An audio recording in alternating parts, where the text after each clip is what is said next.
Thank you very much, everyone, and thank you to the Cancer Institute for sponsoring me to come along. So what I just am going to present today is just results of a little project that I did, and I'm just going to go over the project aims, methodology, and a little bit of where the outcomes have led us. So initially, this project was born out of a case reports and anecdotal evidence that we found there was poor compliance with nutrition recommendations, or the nutritional recommendations, which then had this flow-on effect of greater weight loss, high malnutrition, not meeting the targets for the weight cut-off before we had to replan, those sorts of things. So what we needed to do was to clarify the extent of the problem, and we decided to conduct a clinical audit, which I'll show you the outcomes of that, and then we benchmark those against other centres. We're in the process of comparing it with the COSA head and neck nutritional guidelines, and the information is pooled to create a database for analysis and modelling. So the two key documents that I'm just going to refer to there, I have a more extensive reference list if anyone wants to talk to me, but the two main ones that we looked at are the COSA, that we based our decisions on nutrition and compared the outcomes with, is the COSA head and neck nutritional management guidelines, which really guides clinicians, primarily dietitians, about nutrition and intervention and assessment criteria and key time points. And also this other article released by Languis in 2013, which basically says that nutrition and mortality and morbidity are linked with key weight loss or critical weight loss points. Also, the other impact of weight loss, that Languis said that this weight loss was independently associated with a 1.7 times increased risk of dying of head and neck cancer, and that was mediated, they thought, through the impaired immune system because of reduced nutritional intake and malnutrition, and can also impact or reduce dose reductions because of that weight loss. And in our centre, we have a cut-off, inverted commas, of trying to aim for less than 5% weight loss before we actually look at the impact on the treatment plan and reviewing the treatment.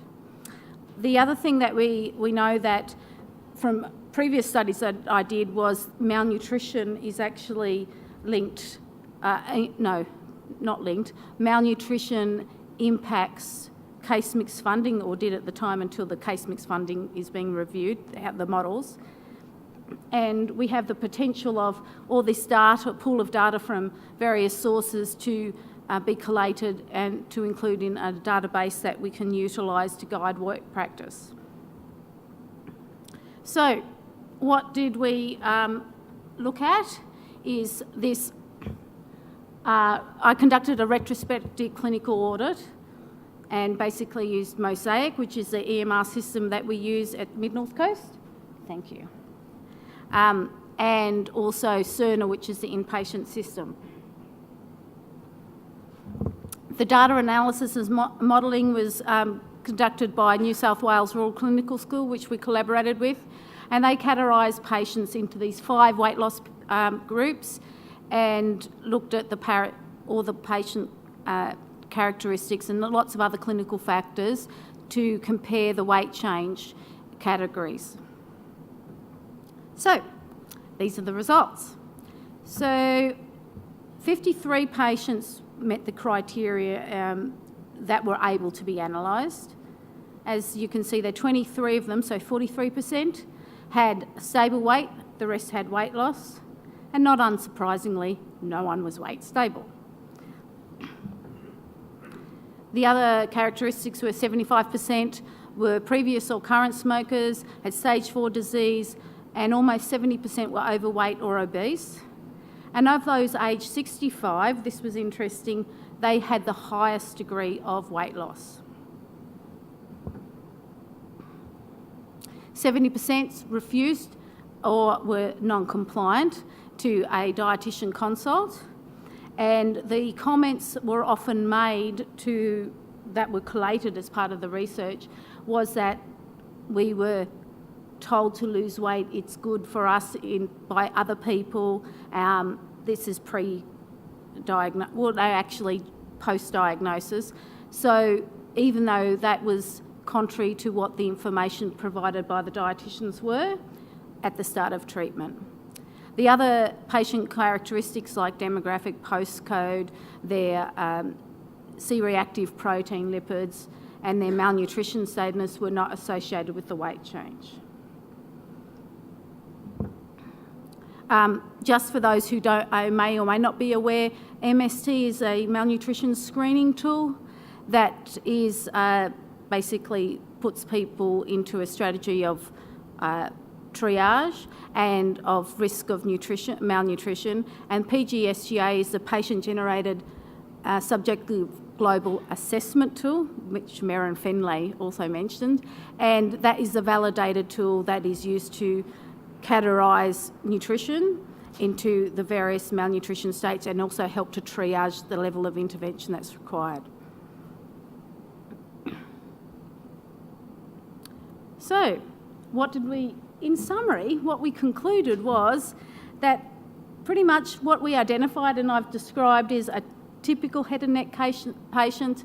They have weight loss, they have a history of smoking, they are malnourished. But what we actually were able to do was, in our centre, we linked that the smoking history and age of less than 65 was linked to the higher degree of weight loss. What were our project learnings? Well, we're going to be used this for comparison to other centres, and Merrin Finlay's already presented from Prince of Wales, so don't need to do that.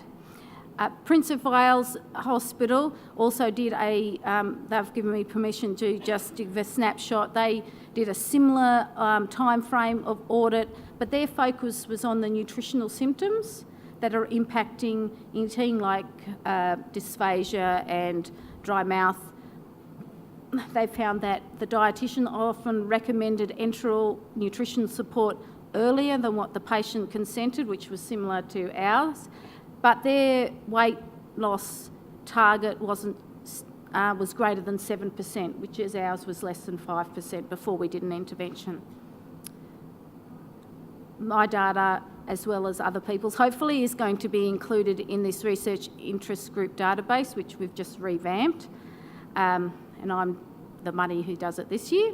And I'm also in the process of comparing the data with outcomes with the COSA evidence-based guidelines that I mentioned, and pretty much we're not following majority of the guidelines or partly quasi following it to about 20%, which is similar to what Merrin presented before.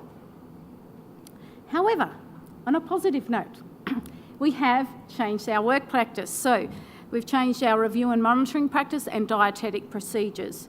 So what happens now is there's a nurse-initiated or led CTCA assessment with the patients at each clinic, at the head and neck clinic, which is weekly visit.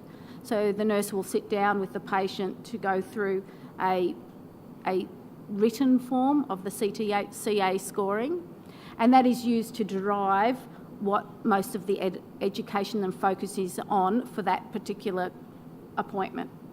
They also are doing MST and weights 3 times a week.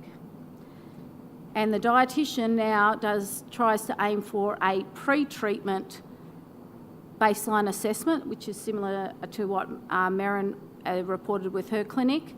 And we also have a review consult on a referral based on the weight loss of or MST score of greater than 2. The other thing we do now is that the dietitian makes recommendations for some sort of intervention at 2% weight loss. Okay, so just before I close, I'd just like to acknowledge and thank that this project was conducted on Biripi land, and acknowledge elders past and present, my fellow team members, the New South Wales Collaborative, Craig McLaughlin and Nicole, who was the biostatistician that did all the hard work. And this project wouldn't have been possible without a grant from the Mid-North Coast Research Collaborative and support from my two executive sponsors. Thank you very much.